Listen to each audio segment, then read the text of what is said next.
வீமனைக் கொல்ல கௌரவர்கள் பலமுறை முயன்றனர். துரியோதனன் வீமனுக்கு விஷம் கலந்த உணவைக் கொடுத்து அவனைக் கொல்ல முயன்றான்.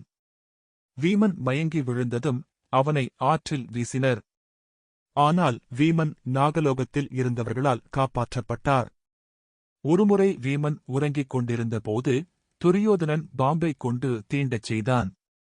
வீமன் அந்த பாம்பை பிடித்துக் கொன்றார்.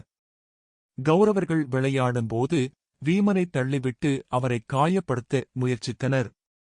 வீமன் வலிமையானவன் என்பதால் அவர்களின் திட்டம் பலனளிக்கவில்லை. கௌரவர்கள் வீமனை ஒரு யானையின் காலால் இடறச் செய்து கொல்ல முயன்றனர். ஆனால் வீமன் யானையை தூக்கி வீசி தனது வலிமையைக் காட்டினார். மகாபாரதம் முழுவதும் கௌரவர்கள் வீமனைக் கொல்ல பலமுறை முயன்றனர்.